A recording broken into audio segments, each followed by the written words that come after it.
Halo Sobat Pengabdi, kembali lagi di podcast GPM yang bertema Tell Us Bershare GPM Experience, tempat berbagi cerita yang penuh makna.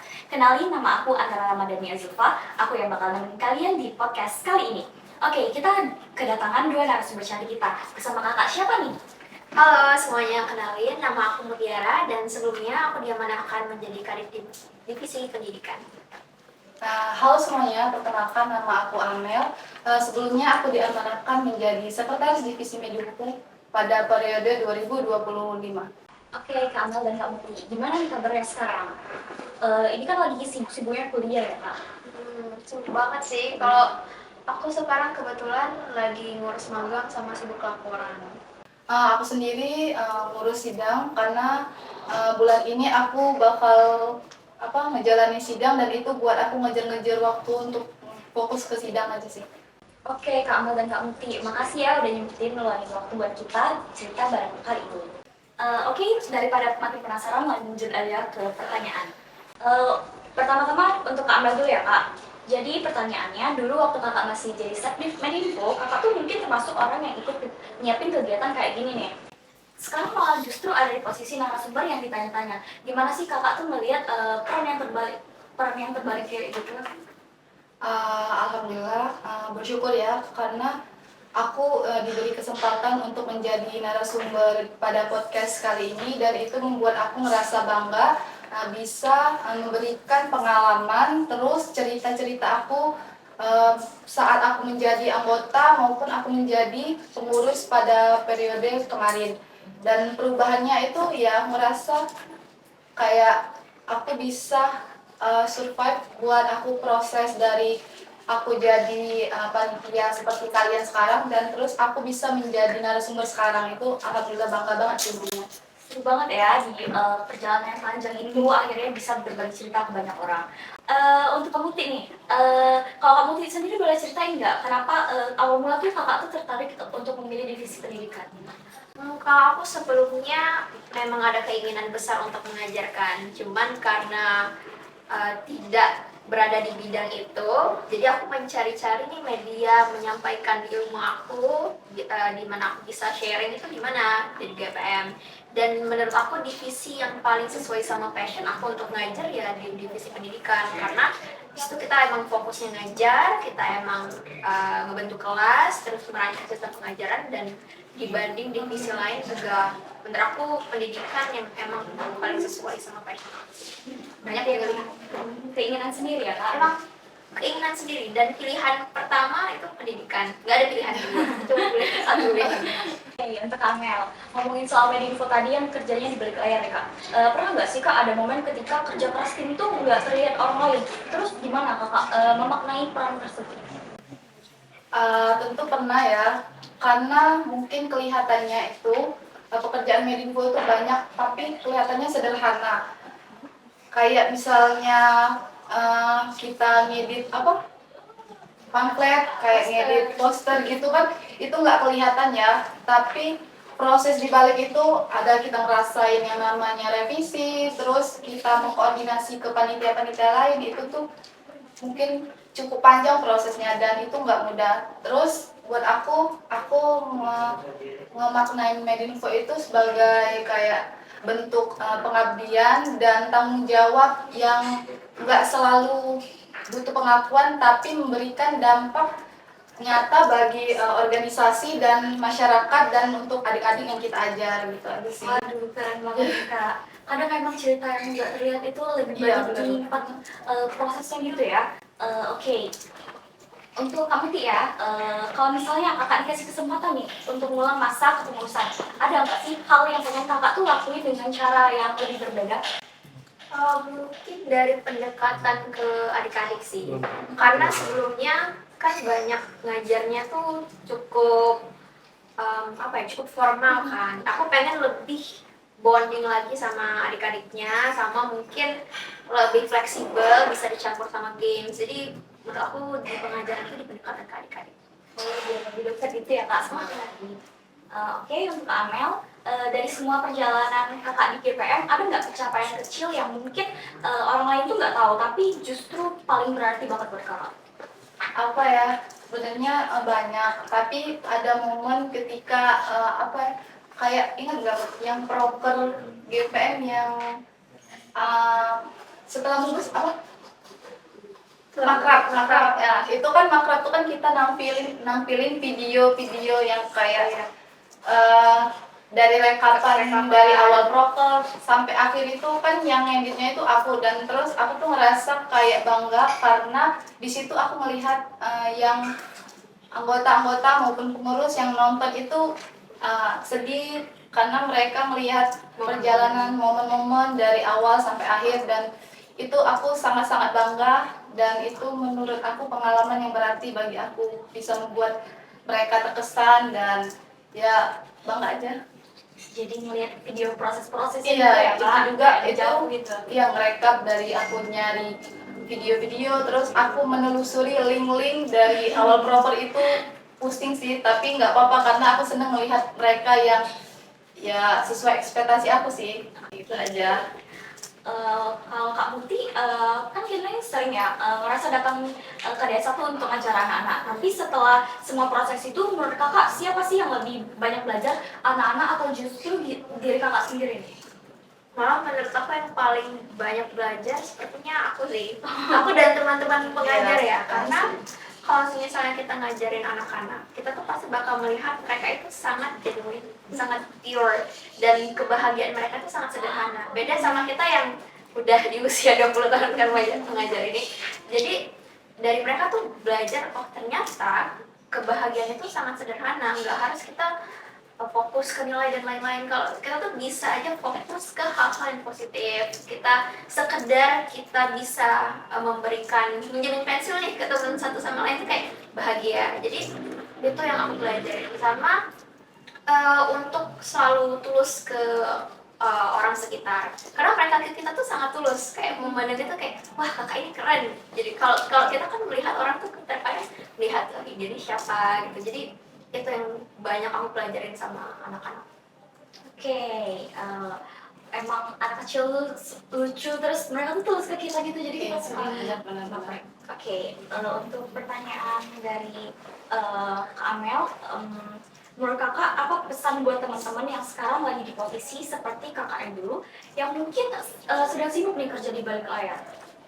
Pesannya sih mungkin semangat aja ya buat kalian, dan terus kalian jangan ngerasa kayak pekerjaan kalian itu nggak dilihat. Percayalah guys, kita itu di balik layar itu bener-bener butuh proses yang panjang buat kita jadi bisa nampilin, kayak contohnya kayak ngedit after movie, terus kayak ngedit banner, itu kan butuh sekali perjalanan, terus butuh sekali koordinasi dari panitia-panitia lain. Terus ya semangat aja, dan jaga diri aja buat kalian, tetap semangat, dan terus harus solid ya. Itu aja sih. Jadi semua harus semangat ya. Iya, medimpo solid. Semuanya tetap harus semangat. Oke, kalau untuk Kak Muti, dari semua pengalaman mengajar, ada nggak momen yang sederhana dari anak-anak tuh yang sampai sekarang masih membekas nih di ingatan kakak? Sederhana tapi paling membekas itu pada saat aku ngajarin satu materi bahasa Inggris.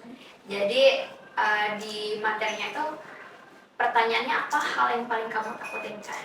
Menurut aku sederhananya tuh karena dijawab, biasa kalau anak kecil tuh kan jawabnya takut sama hantu, takut sama hal-hal yang mengerikan seperti itu, tapi dia malah takut sama Tuhan.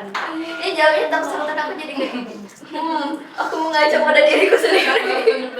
Karena kita tuh kadang fokus sama hal yang lain kan. Jadi menurut aku tuh sederhana tapi impact ke diri sendirinya besar, jadi kayak melihat diri sendiri, oke, sebelumnya aku sudah cukup melupakan hal yang seharusnya aku paling takut di dunia ini. Itu sih. Jadi sadar diri gitu. Sadar diri. Ngaco. Oke, ini untuk sesi santai ya Kak. Jadi kakak jawab duluan. Boleh dari Kak Muti dulu aja. Nah, siapa orang yang pertama kali itu langsung terlintas di pikiran kakak ketika dengar kata DPR? Terus alasannya itu kenapa? Satu orang ya? Iya, satu orang aja. Kalau satu orang kayaknya nggak ada. Kalau personal nggak ada ya. Emang kamu ada? aku ada. Oh, ada. Tapi dua. Tapi dua. Nggak apa-apa dua aja. Safa sama Andre. Karena orang yang membuat aku memutuskan untuk lanjut menjadi BPH itu mereka. Pokoknya perjanjiannya sama mereka waktu di Mubes sebelumnya, kalau misalnya Safa atau Andre lanjut, aku lanjut. Karena dari mereka tuh aku beneran bisa belajar pengabdian yang sesungguhnya. Mereka tuh beneran setulus itu untuk mengabdi. Jadi aku merasa kalau misalnya aku punya partner kayak mereka, kalau misalnya aku bareng jalan sama mereka, aku bisa. Makanya memutuskan untuk lanjut. Terinspirasi gitu juga ya? Terinspirasi. Kalau Kak Aman sendiri? Kalau aku apa ya? Kalau aku kayaknya Kak Tetra deh, Kak Teca. Sekdip Medinfo 2024. Karena yang membuat aku mau itu jadi sekdip itu karena Kak Teca, terus dia juga yang ngebimbing aku, sama Kak Chani juga sih. Tapi kayak Kak Teca tuh yang benar-benar selalu nanyain aku kayak gimana, selalu kayak apa ya, kayak memastikan aku tuh bisa atau enggak gitu. Terus aku kan yang awalnya itu takut buat milih jalan aku jadi sekdip ini, terus dia yang kayak bimbing aku, terus dia yang bener-bener ngasih saran buat aku, dan gitu aja sih. Berarti yang support kakak ya? Ya, tapi enggak khusus Kak Teca sih, semuanya juga. Iya. Oke, sekarang pertanyaannya, momen paling lucu atau yang paling memalukan yang pernah kakak alami di GPM. Mungkin mulai dari Kak Amel dulu. Memalukan. Ada nggak, Wel? Kalau memalukan nggak ada sih. Yang benar-benar memalukan emang ada, Mut? Aku nggak mengalami, tapi aku lihat langsung, lucu. Emang apa? Kak Riko naik ini apa sih, kapal-kapalan waktu di desa.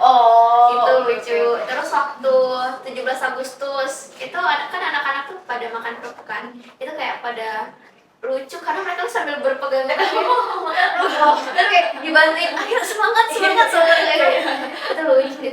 Oke. Itu sih momennya. Kalau aku nggak ada sih, kayak semuanya itu sama aja, nggak ada.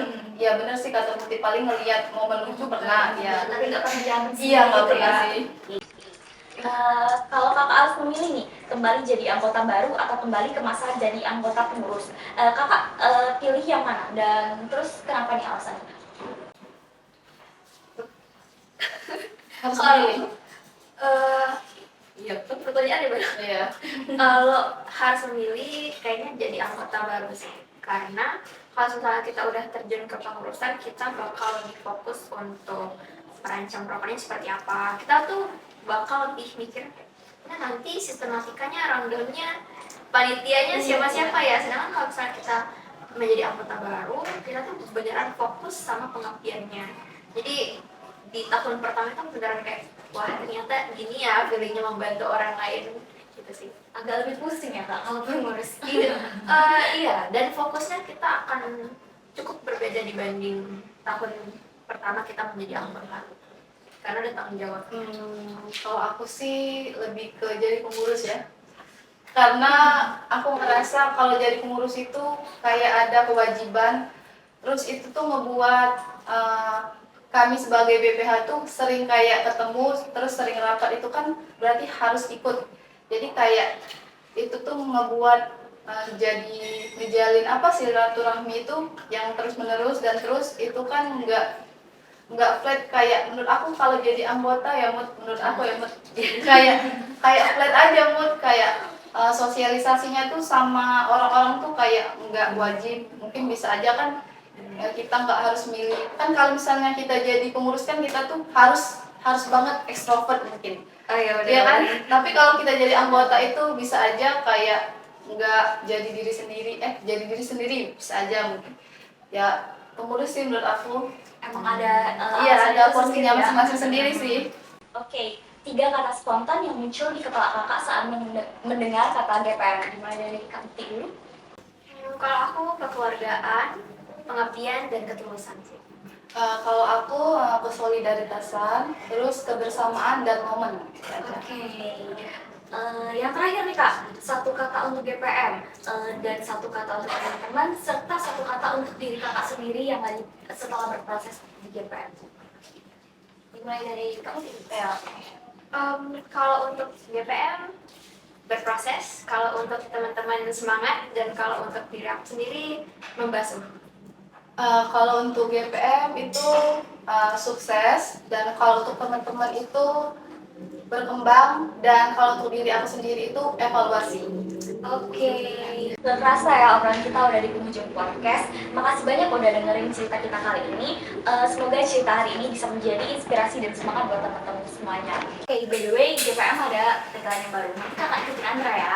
Kayak gini. Tangannya di sini. Oke.